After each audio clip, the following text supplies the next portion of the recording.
How you doing? This is Chris. A bunch of people were asking how do you get to the fuel filter and change it on the Roxors. So if you look here, this is the actual fuel filter and the canister where it's located.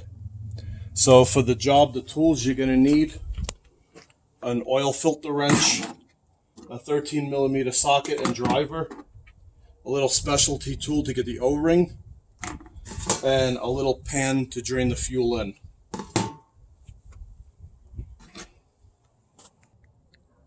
So what you're going to have to do is you got to disconnect this electric housing.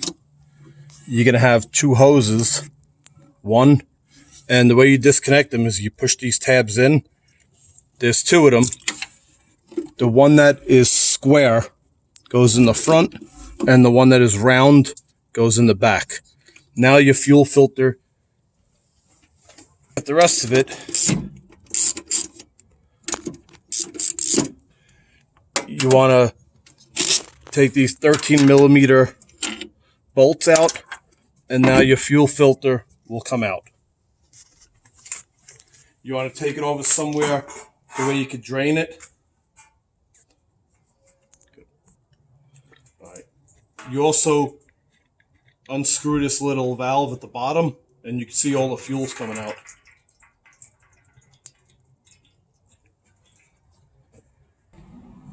So if you look right here, that's the mark from the factory for to tighten it. You notice it's very tight here. Okay, you could either use a socket or an oil filter wrench to take this apart. So what I'm going to do now, you want to set it back on its spot but upside down. So all we do is mount it back where it goes but upside down, and if you look here, there's an arrow. That arrow is to tighten it. So you want to go the opposite direction with your oil filter wrench to loosen it. And it's going to be hard.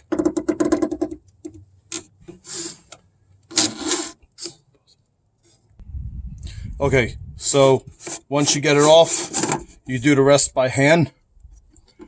And then this filter, you just wiggle it and it'll come right out.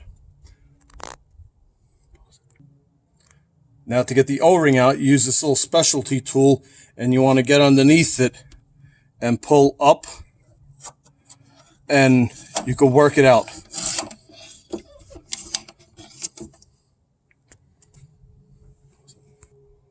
So you can definitely tell the difference between filters. So we're going to discard the old one, and then the new one with the new O-ring. You're going to come back over, you set it back in. You want to put that part facing up, and then the O-ring just goes right on. Make sure it's seated properly, and then you put the cap back on. So you tighten that back on, and remember, the arrow is the direction you want to use to tighten it. So now that you have that, you can take the bolts back out.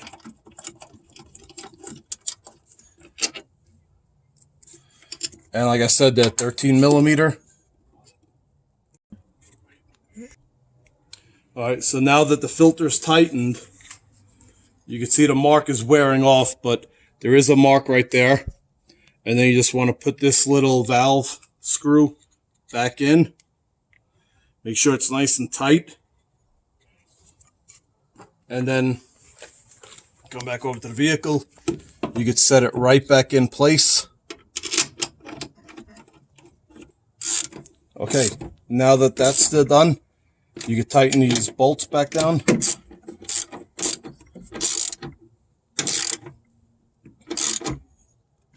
All right, so now you can reconnect this electric housing, and you'll hear it snap into place.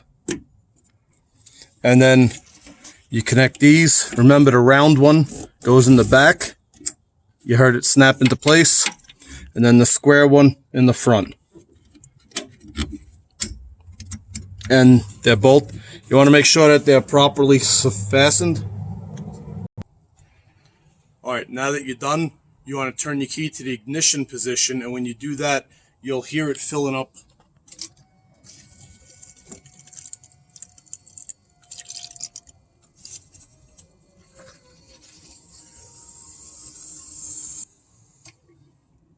And now you can just start it and you're all set.